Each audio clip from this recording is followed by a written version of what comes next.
Bonjour les gars, je m'appelle Edward. Je suis un homme d'affaires qui réussit bien, mais quelque chose est arrivé. Restez à l'écoute et écoutez mon histoire sur comment mon erreur m'a conduit à devenir père et mari d'une totale inconnue. Une nuit, je suis allé à l'anniversaire de mon ami Hutch. Nous nous amusions tous à jouer à un jeu intéressant appelé « Vérité ou conséquence ». Tout le monde participait au jeu, sauf une dame. Lorsque c'était le tour de Hutch, il m'a défié d'épouser la fille de mon choix sur le champ. J'étais surpris, mais je me sentais obligé de le faire. J'ai regardé autour de moi pour choisir et j'ai rencontré cette dame. On m'a dit qu'elle s'appelait Cassandra. Immédiatement, je me suis levé pour lui faire une proposition. Honnêtement, ce n'était pas moi. J'étais tellement ivre que je ne savais même pas ce que je faisais. Le lendemain matin, nous nous sommes réveillés et avons été choqués de nous retrouver dans le même lit. J'étais stupéfait en me remémorant l'événement et j'étais profondément déçu. Je suis sorti de la chambre pour confronter Hutch. En le fixant, il m'a demandé pourquoi je le regardais comme ça. Je lui ai dit « Tu sais que tout ça est ta faute. Je sais que tu n'aimes pas ma fiancée, mais elle est engagée avec moi et tu dois commencer à respecter ça. » Il était d'abord confus. Puis j'ai demandé « Qui est cette fille ?» Il a répondu « Son nom est Cassandra et c'est mon amie. » J'ai demandé « Savais-tu qu'elle était vierge ?» Il a dit qu'il le croyait car sa mère est diaconesse. En entendant cela, je me suis senti terrible. Je ne savais pas quoi faire, alors je suis juste parti. Plus tard, je suis rentré chez moi. Quand je suis arrivé, ma fiancée Rita était debout devant la porte. J'étais surpris car je ne l'attendais pas. « Oh Rita, tu es là? J'ai manqué tes appels, » ai-je dit. Elle a répondu 54 fois. « Ah, c'est beaucoup, » ai-je dit. Elle a insisté pour que je commence à parler. J'étais perdu et je ne savais pas quoi dire. Rita est vraiment dramatique et les petites choses la déclenchent. J'ai fait de mon mieux et j'ai commencé à inventer des histoires. Chérie, la vérité est que j'étais à l'intérieur depuis hier soir. Je devais juste sortir ce matin car j'avais un travail important à faire, ai-je dit, sans savoir qu'elle était dans ma maison depuis hier soir en attendant que je revienne. Elle m'avait déjà attrapé, donc j'ai dû lui dire la vérité que je suis allé à l'anniversaire de mon ami. Avant que je puisse dire un mot de plus, Rita m'a déjà donné une gifle sur la joue. Cela m'a vraiment contrarié. Elle n'était pas désolée pour ce qu'elle avait fait. Je ne voulais pas la frapper, alors je l'ai emportée à l'intérieur, tout en continuant à échanger des mots. Plus tard, je suis allé dans mon armoire et je l'ai ouverte, mais je ne pouvais trouver aucun de mes vêtements. J'étais surpris et je suis allé voir Rita. « Rita, où sont mes vêtements ?» ai-je demandé. Elle a alors dit qu'elle les avait lavés. « Vraiment, tu as lavé mes vêtements ?» ai-je dit, surpris. De plus, mes vêtements n'étaient même pas sales. Elle m'a dit de vérifier la salle de bain. « Les gars, pourquoi certaines femmes sont-elles comme ça? Elles sont juste là pour frustrer votre vie. » Cette même nuit, j'étais assis seul chez moi quand Rita est descendue en hurlant mon nom, me demandant ce que je faisais là à cette heure-ci. Elle a commencé à dire toutes sortes de choses absurdes que je ne comprenais même pas. Nous avons eu une dispute et elle a pris un verre, menaçant de me casser la tête si je ne parlais pas. Les gars, sincèrement, je ne savais pas que je m'étais fiancé à une femme que je ne peux même pas gérer ou à qui donner des instructions simples, et je ne peux pas la quitter à cause de l'amour que j'ai pour elle.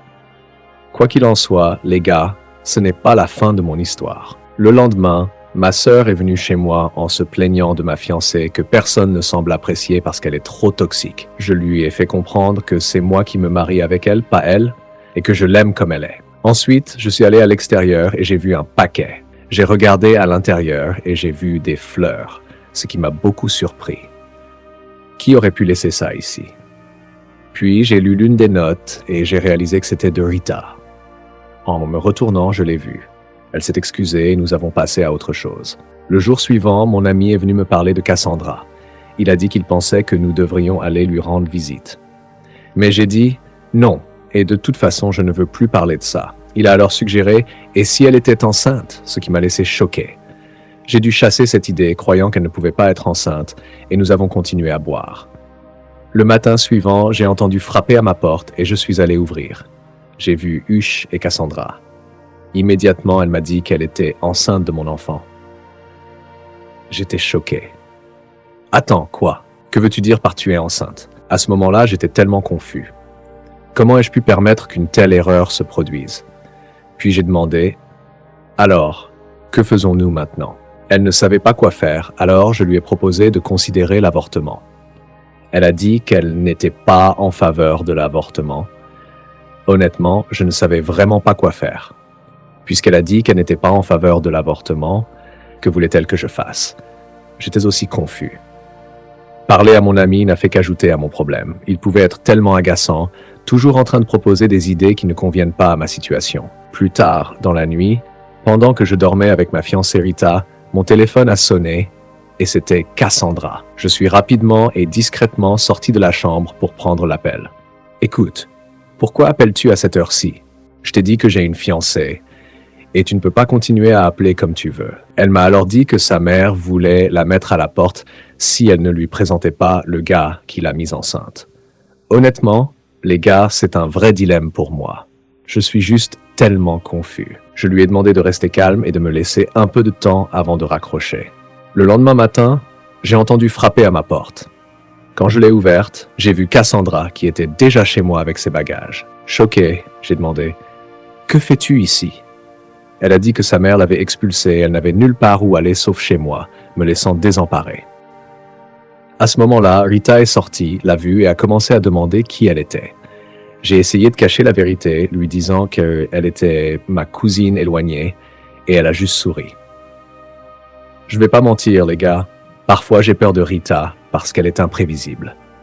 Je tremblais alors qu'elle continuait à interroger Cassandra.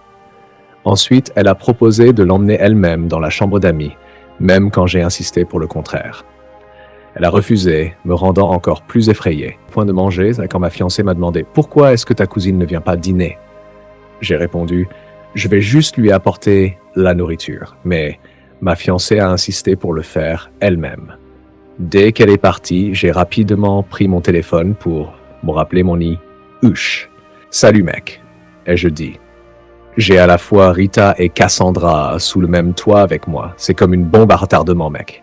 Je ne sais pas quoi faire. Je pense que peut-être Cassandra pourrait rester chez toi, mais il a dit non, que ce n'était pas possible, ajoutant que s'il était à ma place, il avouerait à Rita. J'ai dû raccrocher car Rita revenait déjà. Elle m'a dit que Cassandra s'était enfermée dans la chambre et refusait de répondre à quiconque. Plus tard dans la nuit, je n'arrivais pas à dormir, alors je suis allé voir Cassandra. Elle m'a ouvert la porte. Je lui ai apporté de la nourriture, mais elle a refusé de manger. Elle avait pleuré toute la journée. Alors je lui ai demandé si nous pouvions parler. Toujours en pleurs, elle a alors pris la parole, se demandant comment elle en était arrivée là. Ce n'était pas ce qu'elle avait imaginé pour elle-même après s'être préservée pendant toutes ces années. Maintenant, sa mère l'avait chassée de la maison, la traitant de honte et de grande déception. J'avais tellement de peine pour elle parce que je pouvais sentir la douleur qu'elle ressentait. Je l'ai consolée et lui ai rappelé qu'elle n'était pas une erreur. Le lendemain matin, j'étais dans la cuisine en train de préparer le petit déjeuner quand Cassandra est entrée et a demandé « C'est toi qui fais le petit déjeuner ?» « Oui », ai-je répondu. « Ma fiancée a dû partir tôt ce matin pour le travail. » Ensuite, elle m'a dit qu'elle avait passé la nuit à réfléchir si elle était vraiment prête à être mère et qu'elle avait réalisé qu'elle ne l'était pas. Elle n'avait pas de travail et sa mère ne lui permettrait pas d'en avoir un pensant qu'elle serait exposée au monde. Sa mère voulait qu'elle épouse un pasteur assez vieux pour être son père et qu'elle fasse l'œuvre du Seigneur. Alors avec tout cela, elle avait décidé de se faire avorter. Son amie avait aidé à prendre rendez-vous chez le médecin, ce qui m'a surpris. Je lui ai demandé si elle était sûre de vouloir avorter. Elle a dit qu'elle y avait bien réfléchi et que c'était ce qu'elle voulait. J'étais sans voix et inquiet lorsqu'elle est partie. Plus tard, je suis allé voir Hush et lui ai parlé de la décision soudaine de Cassandra. Elle avait décidé de se faire avorter. Mais les gars, je ne sais pas pourquoi je n'étais content à ce sujet. Oui, c'est ce que je veux, mais je ne sais pas. Je suis juste tellement confus. Je suppose que j'ai besoin de temps pour y réfléchir, mais je sais qu'elle veut aussi le meilleur pour elle-même. Que dois-je faire maintenant? Ai-je pensé alors que je me disais aussi de faire ce qui lui plaisait? Le lendemain, j'étais dans le salon, inquiet et réfléchissant à ce qu'il fallait faire quand Cassandra est sortie. Rapidement, je lui ai demandé si elle allait à l'hôpital. Elle a dit oui.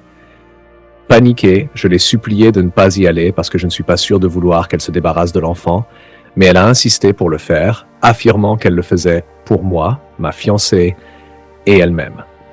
Puis je lui ai dit que je voulais le bébé et lui ai demandé de me donner une semaine pour y réfléchir.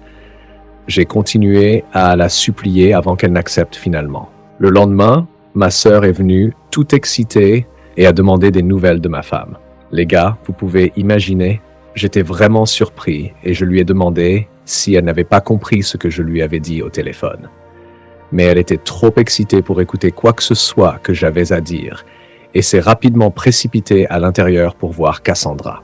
Le lendemain matin, j'ai préparé beaucoup de plats pour Cassandra. Quand elle est descendue, elle a été très surprise de voir autant de plats sur la table. Je lui ai dit que je me sentais vraiment mal pour la façon dont elle avait perdu sa virginité et nous avons mangé ensemble.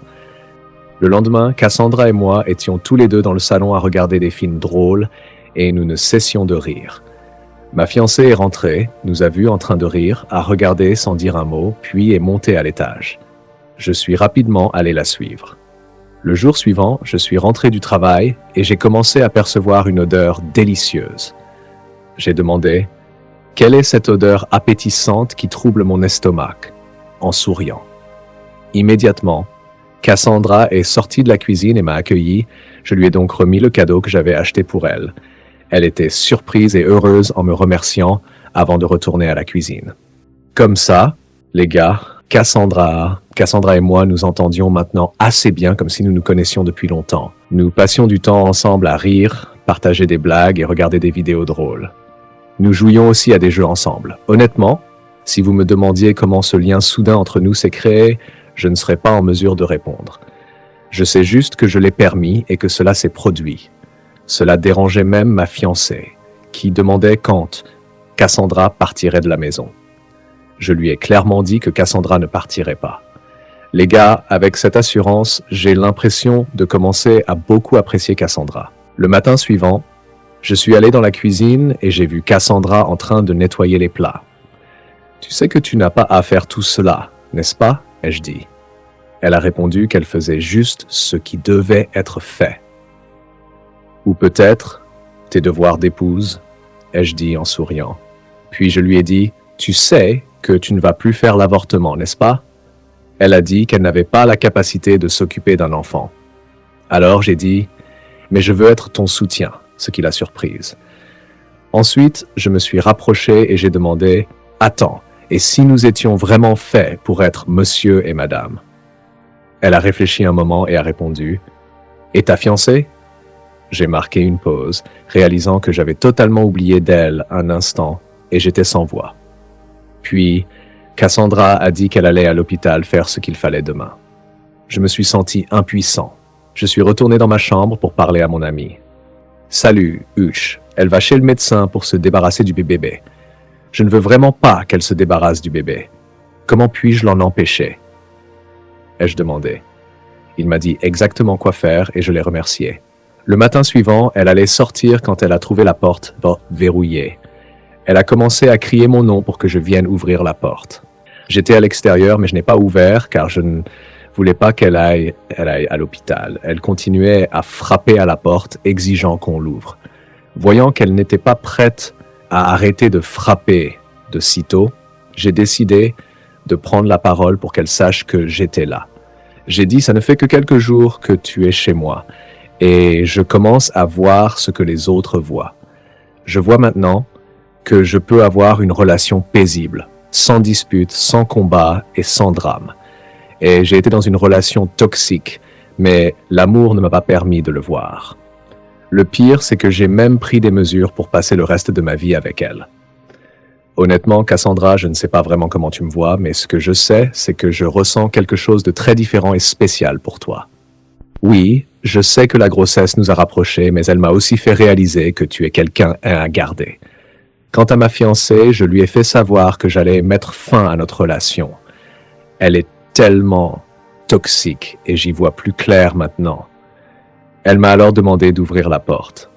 Non, seulement si tu promets de ne plus aller à l'hôpital, ai-je dit. Malheureusement, elle avait déjà manqué son rendez-vous. Alors je lui ai demandé de sortir avec moi. Au début, elle n'a pas répondu, puis je lui ai dit que si elle ne répondait pas, je n'ouvrirais pas la porte. Les gars, devinez quoi? Elle a finalement accepté de sortir avec moi et j'ai rapidement ouvert la porte avec tant d'excitation. Le lendemain, nous sommes sortis ensemble et elle était très heureuse car c'était son premier vrai rendez-vous et elle l'a beaucoup apprécié. Alors que nous étions sur le point de nous embrasser dans la voiture, ma fiancée a frappé à la fenêtre. J'étais tellement choqué que j'ai demandé à Cassandra de rester dans la voiture. Ensuite, je suis sorti pour rencontrer ma fiancée. Elle a demandé comment deux cousins éloignés étaient devenus des cousins qui s'embrassent, en riant. Rita, j'allais te dire, elle n'est pas ma cousine. Cette fille-là porte mon enfant. Elle a exclamé « Wow !» J'ai continué « Et je veux vraiment prendre les choses au sérieux avec elle, donc à ce stade, nous devons mettre fin à cette relation. » Les gars, à ma plus grande surprise, elle ne s'est même pas mise en colère ou n'a pas réagi. Elle n'arrêtait pas de rire. Vous savez pourquoi j'ai dit que je crains parfois cette femme? Elle est simplement imprévisible. Elle ne vous donnera pas ce à quoi vous vous attendez, mais ce que vous ne vous attendez pas. Elle a juste ri et m'a dit que c'était bien. Nous nous sommes éloignés, c'est le cas, et elle m'a souhaité une vie heureuse en me serrant chaleureusement dans ses bras et est montée à l'étage, me laissant choqué et même effrayé. Cassandra est venue se sentir inquiète et effrayée, mais je l'ai rapidement calmée, lui assurant que si quelque chose se passait, je la protégerais. Cassandra se sentait mal que Rita parte. Juste à ce moment-là, Rita est sortie avec ses bagages. J'ai proposé de l'aider, mais elle a refusé et nous a souhaité bonne chance une dernière fois avant de partir. Sa réaction est vraiment effrayante, honnêtement. Je pense que nous devrions nous inquiéter, je dis à Cassandra en allant fermer la porte, puis nous sommes rentrés. Le lendemain, je suis sorti. Sans le savoir, ma fiancée avait déjà payé des garçons pour me tabasser. Quand je suis rentré, Cassandra était choquée et a exclamé « Jésus! Que t'est-il arrivé ?» Rita a envoyé des garçons pour me tabasser, ai-je dit en grognant de douleur, alors qu'elle m'aidait à monter à l'étage pour me rafraîchir. Quelques jours plus tard, j'ai prévu de demander Cassandra en mariage. Alors qu'elle descendait les escaliers, j'ai laissé tomber la perle que nous avions utilisée pour nous marier lors de ce jeu. Elle l'a ramassée, et quand elle s'est retournée, j'étais déjà à genoux avec la bague de fiançailles. « Veux-tu m'épouser ?» ai-je demandé, et elle a dit oui. J'étais si heureux que nous nous sommes embrassés. Alors, les gars, qu'avez-vous appris de mon histoire? Laissez vos pensées dans la section des commentaires. Pour moi, les parents devraient essayer autant que possible de faire comprendre la vie à leurs enfants, même en instaurant de la discipline chez eux. Avec cela, ils n'auront pas à apprendre à la dure. De plus, si vous êtes dans une relation toxique, plus tôt vous vous libérez, mieux c'est. Sinon, vous prévoyez de mourir prématurément. Merci d'avoir regardé les gars. Veuillez vous abonner à cette chaîne pour plus de mises à jour intéressantes et les derniers films nigérians.